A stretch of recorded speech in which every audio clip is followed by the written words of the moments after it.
Sis and Tell, Sis and Tell. A whole lot of talk about a whole lot of nothing. Amanda does stand up. Alison's on TV. And when they hop on the phone, it's the place you want to be. Sis and Tell. A whole lot of talk about a whole lot of nothing. Hey, Allie. Hi, man. What's going on? I don't know what's going on with me, but I feel like I've turned into some weird Disney princess because I keep attracting wildlife. And next thing I know, they're going to be braiding my hair and sweeping my floors. I wish. Oh, bluebird singing on your shoulder. Why? So, What's next? A gopher? A possum? A bear? how about An a bird? elk? A bird. A Oh, a bird. bird. Thank God it was a bird because it was like 9 o'clock at night. And I opened the back door to try and get the dog, and the boys are coming in from the gym at the same time.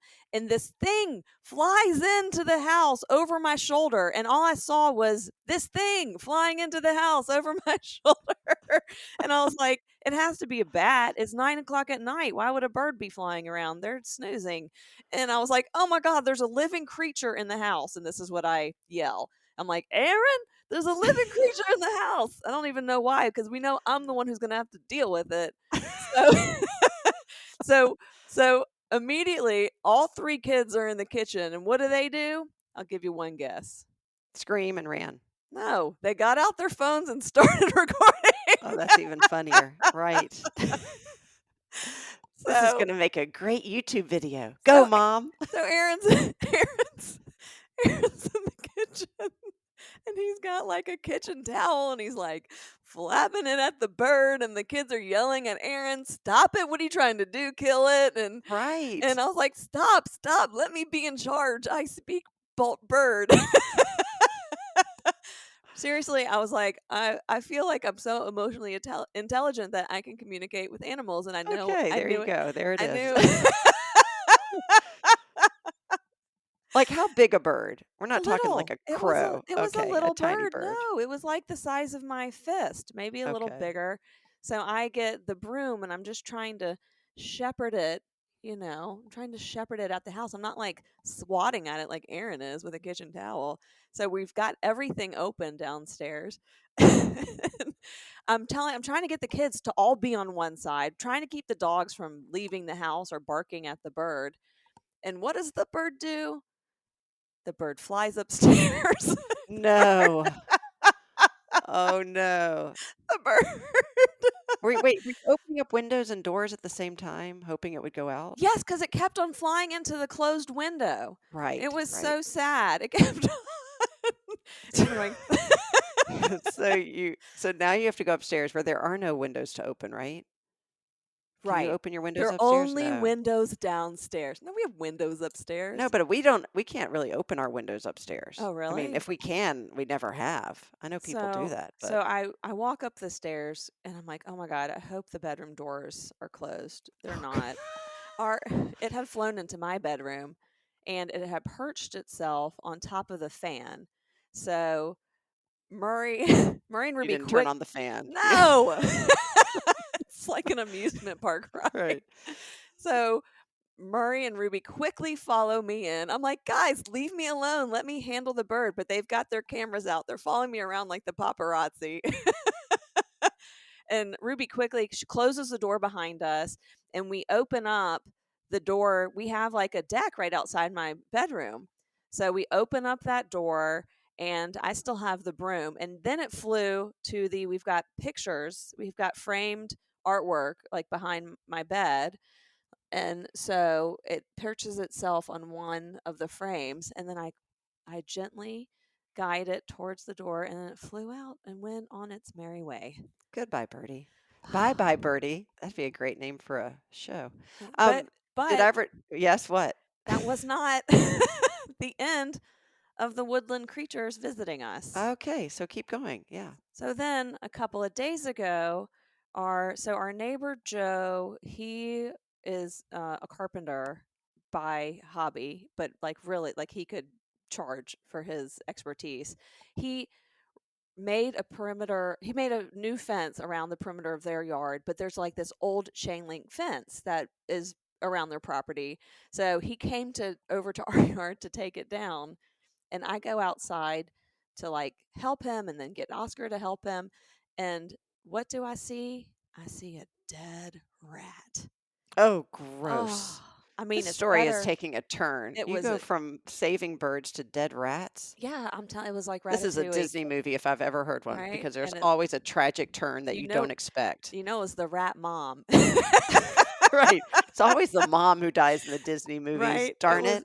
the rat mom had died in our backyard, and there was no way of telling what had killed it. Like there was not anything obvious. So I feared that it was poison, right? Rat poison. Oh, And that happens, right. You yeah, yeah, you feed it poison, but then it leaves and then it goes to die somewhere else. yeah, Was it bloated? Because that's the sign of poison. ew, no, I don't Okay. know. I don't know why I know that. Don't ask me why. I It's a I do terrible not story, know. but keep going. If anyone dies of poisoning, I'm coming to investigate you. But so, yeah, so I had to get rid of it because I didn't want one of the dogs to get a hold of the rat for whether or not it had been poisoned. That's disgusting, but you don't want your dog ingesting rat poison because a rat was poisoned.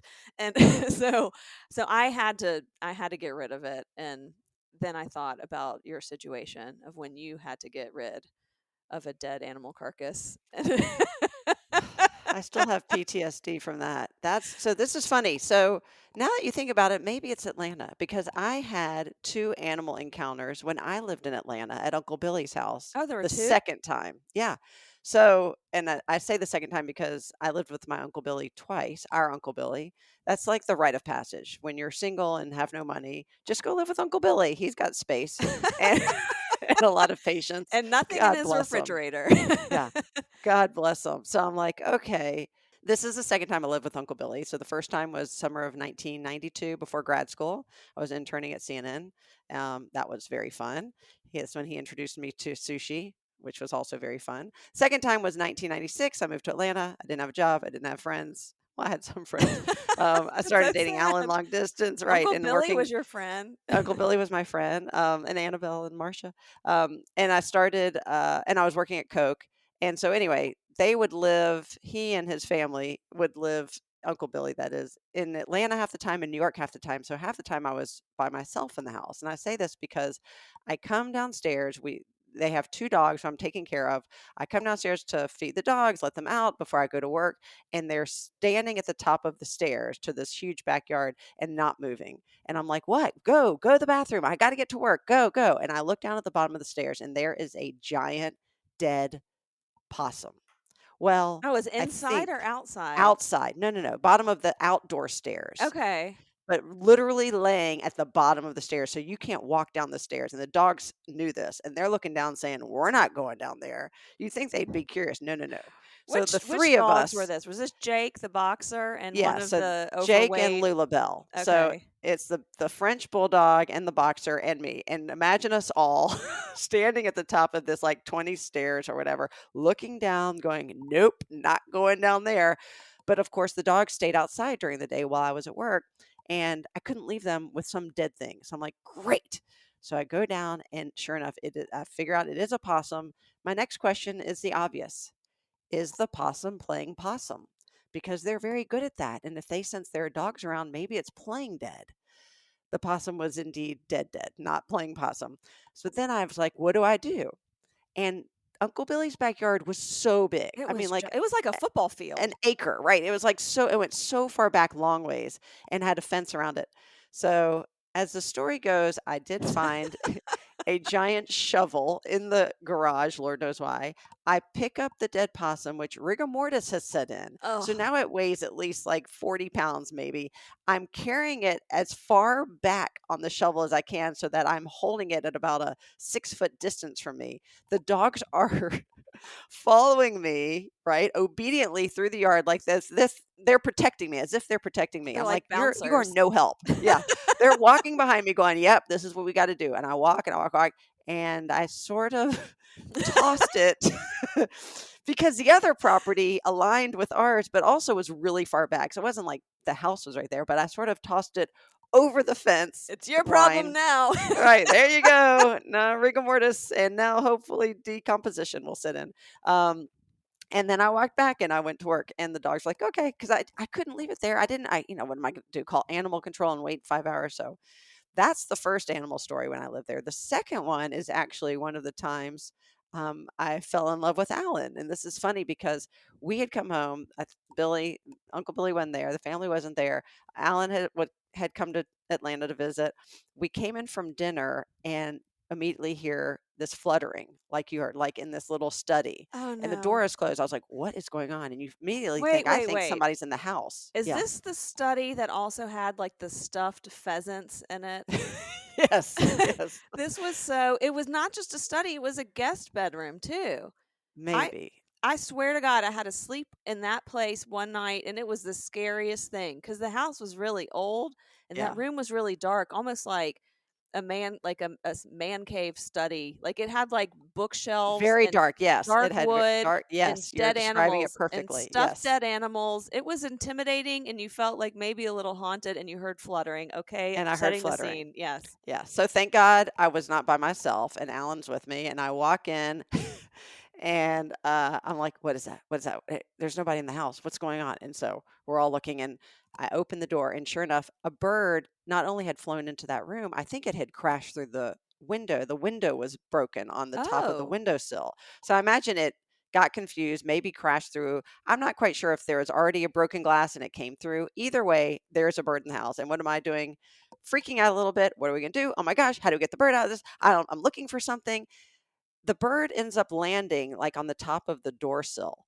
And Alan, without even, like thinking about it, without even pausing, goes to the sink, grabs one of the plastic like grocery bags that, we keep under there, walks calmly into the room, gently places the bag over the bird that does not move, kind of closes it up, also like loosely, walks outside and releases the bird to freedom. Wow. And I was like, look, if you also do laundry and dishes and kill cockroaches, I will marry you tomorrow. And hence we got engaged a few months later. I was That's like, funny. you can rid Perfect us of man. a bird, an unwanted bird in the house with that sort of grace and confidence and ease when I was literally, I'm sure I was freaking out. That's so So, funny. I mean, that was it. So I'm sure he may remember that. He's got to remember that story. It was pivotal in our relationship. Alan Lebovitz, king of the wild frontier. Yeah, I did. I got him a raccoon tail hat after that, and Yeah. he looks good. He looks very manly. So So I yeah, thought those are my two animal stories too. Also in Atlanta. It must be Atlanta. it's Atlanta. I thought you were gonna say he stuck his finger out for the bird And the to like bird perch on, because I tried doing that, and I was convinced if my kids and dogs were not around, that bird was gonna fly onto my finger, and I was just gonna be able to walk it outside. No, the most And that bird was going to do is bite your finger, oh, thinking maybe your poop enemy. in my hair, maybe more likely. Oh yeah. So, there's the other funny story. When I was living in Chicago, we went to my roommate from college. Her family lived in the suburbs, and we went there for July 4th, and a squirrel got in the house. Oh And no, this squirrel, oh my, because the doors were going in that's and out. bad. A squirrel in your house is the worst. If you don't get that sucker out immediately, That's chaos. that squirrel, and people know, anybody who's had a squirrel caught in their house or in their attic knows they are very, very hard to get rid of because they are wily, and I mean, you just can't trap And them. they You have have to like hope they run claws. out. They have Yes. claws. And they will ruin stuff, and you just have to hope that you leave the door open long enough they run out. Well, what did we do? Well, I don't know why we were scared of squirrels, but we're like 23 years old. Stacy, my roommate, and I jump on a chair screaming, and I'll never forget her dad of blessed memory looks over at us and goes, "Very smart, girls. Squirrels climb trees." And we were on like a 3-foot chair, and we looked at each other and we started laughing so hard. It just felt safer than being on the ground, and the squirrel left. But You don't want them to think you're a tree.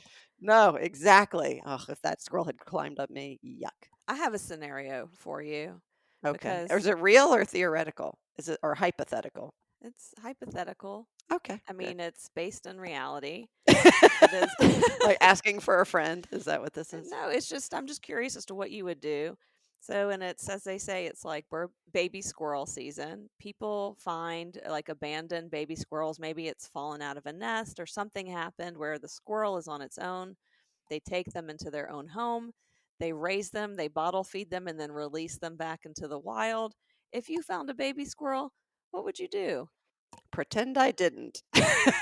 Thank you. I am in that school of thought right there. Yeah, it's nature. Nature's going to take care of nature. I have to say, when Kabu found the baby rabbits, though, I felt a little different because she had gotten those baby rabbits out of their nest, Right. and all I had to do was put them back in the nest. Like that was easy. I wouldn't. I was like, I'm not getting a teeny tiny baby bottle and bottle feeding baby bunnies. Like that's just not No. happening. I'm not gonna. I did the newborn thing. I'm not waking up at 4 a.m. for another set of twins, but. But it's like I know so many people who they rehab squirrels, and then the squirrels like crawl all over them, and they scratch them, and they're squirrels. I don't want a squirrel in my house crawling all over me. I'm not gonna bottle feed a squirrel, and No. I do what you did. No. Nature takes care of nature. Here's where I will help nature along is with turtle crossings. And I say this because we have these little ponds in our neighborhood and there's lots of turtles. And turtles are constantly at some point in the year, not all year round, but during I guess turtle season, they're crossing streets like a lot of them, not like hordes, but anyway, you often see a turtle crossing a street. I'll put it that way.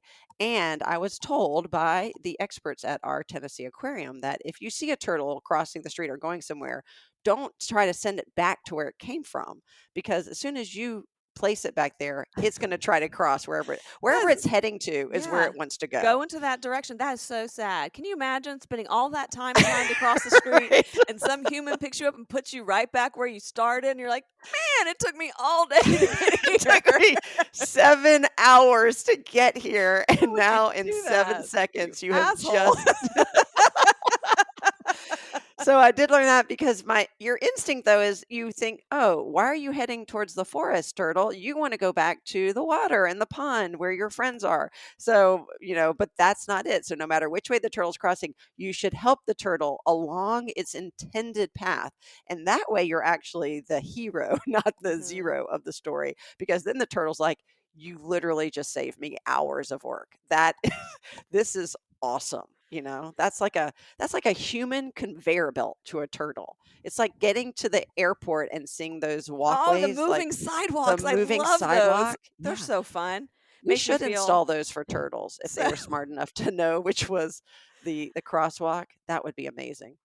So we have a lot of people have a lot of interesting pets in Decatur, and not just people who find squirrels, which is our Facebook page. Usually around this time is our neighborhood Facebook page is filled with, "Hey, what do I do? I found this squirrel," or "How do I rehab it? Do you know a rehabber?" And but there is a neighborhood peacock, and there is a neighborhood emu. But wait, they live in the wild or they belong to somebody? No, these animals belong to people in our neighborhood. In fact, I was trying to remember at one point the emu escaped. And this, but They're fast, aren't they? someone posted. I'm gonna read this. This is from quite a few years ago. It's from like 6 years ago, but this is when the emu escaped, the great emu escape of Decatur. And someone posted a picture of an emu and says, "Is anyone missing? Oh, a pair of emus. There are two of them cut out. They were being chased down my street by two kids, and when I went outside to see if I could help, the neighbor of the emu's owner showed up, and we decided it was easier to herd them into my backyard than to try and get them in his car. He said that the owners would come around 5 to get them, but they have not come yet." So they herded them in his backyard and Oh then my left God. them. That's worse than puppy abandonment on the Oh side my of the God. highway. On the side of the I highway. don't even know what That's you feed emu emus. abandonment. I thought they were, and then that was in. Wait, did they ever come get them? I'm hoping. Right. There's 91 comments, and I hope they never updated. That's hysterical. Oh my God. This is amazing. That's Oh hilarious. my And then God. they never came back. And then they're like, we're still waiting. I really want to respond to that person and bring this back up to the top of weird things that happen. And then a month before that, the emus escaped again because they were in the parking lot of our upper elementary school during walk and roll day, which is when Hmm. you're not supposed to drive your car. You're supposed to, literally walk or be on something with wheels that's not electric, i.e., bicycle. And the emu also decided to do a walk and roll and was wandering the parking lot. I even have there's like a video of it, like if you can see. Okay, that is But hysterical. the best is that someone abandoned their emus in someone's backyard and was like, I'll be back around 5 to I'll be pick them up. back. Wink, wink, nudge, nudge. That's when you leave work. You know what I mean? If your emus escape and end up in two of them, and they end up in someone's backyard, you don't say, "Hey, I'm working till 5 and I'll stop by around then." You leave work and go pick up your emus and put them Yeah. back in your yard. That is insane. I feel that's fair emu etiquette. Yeah. Is it emu or emu? Emu. The more you say it, Um, it doesn't even sound like a word, It right? doesn't. No, are they from Australia? I don't know. They're an exotic bird. I'm just nervous to say it in case I missay it. I'd like to know if the emus See, now you said yeah. emus. I know, I don't know. Amuse. I'd like If to those big know birds. I'd like to know if the birds that look like ostriches, if they lay eggs for them and then they have really big omelets. Because the ostrich eggs people eat. They sell those at our DeKalb Farmers Market. They do? Yeah, I think. I may have just made that up. I swear to God, I've seen someone selling an ostrich egg, and it's basically like 18 eggs in this giant egg. Is it legal? Emus are a little smaller. I mean, there's not like it's like not fertilized.Ey're not. I know. I would hope not. Don't eat it. I don't All right, know. I'm totally changing topics, but Okay, I you're saw done. something very interesting today. And I don't know. I write down interesting facts I want to share with you in case you have opinions about it. So, did you know that the royal family in England, is not allowed to give their autograph? That when you see a celebrity, which let's start with this. Why do you want a celebrity's autograph? What do you do with it? Where does it go? I understand if you have an autograph on a jersey or an album, something that adds value to the object because it's either the player or the musician or the author, things like that. A first edition book with the author signature. Okay, I get that. But when you just have a piece of paper and a signature, I don't get. But apparently, um, Princess Kate, is that her formal name now, was asked to sign a kid's, page. And instead of signing it, which she's not allowed to do because of forgery, and then that brings a whole other debate about really nobody can forge her signature. Okay. Um, she drew a little picture and said that, which I thought was a really Oh, great, that's cute. substitute for, and better. I have a picture from Princess Kate versus I have Princess Kate's autograph. What would you rather have? I think that was a great thing. Uh, But I thought it was a fascinating rule for the royals. Okay, so I think first of all, if I were to guess about the history of getting signatures, it's to prove that you met that person because this was before everyone had cameras, right? Celebrities have Right. been around forever. So Fair enough. it feels like an old thing to be like, "Oh, look, no, I have proof that I met them. They signed this." At some point it was adding value to things, right? So if you had an 8x10 of some celebrity with their signature on it, perhaps you could go sell that at a store somewhere, but now it doesn't really mean anything Right. unless it's something really significant like sports memorabilia or like a first edition print of a poster. I don't know, with a Steven Spielberg's signature on it. I have no idea. I'm sure there's some signatures more valuable than others, also pending on what. But I don't know. I have to say I don't really care about the royal family. I do have an opinion on it, and I think that is so dumb. They have so many rules. I don't understand how they make a living, where that money is coming from, why the royal family still exists, and like can Prince Harry, can he sign things because he's not really a part of the royal family, He's not a prince anymore. He's right? just Harry. He's just Harry. Yeah. So, It's ugh, like on Will and Grace, just Jack. you're He's right. he's just Harry. Yeah, Look, I have he's humble Harry now. That's it. Just Harry. Just call him Harry. He's not not a prince. He's not a royal. not to bring it back to me, but to bring it back to me, I have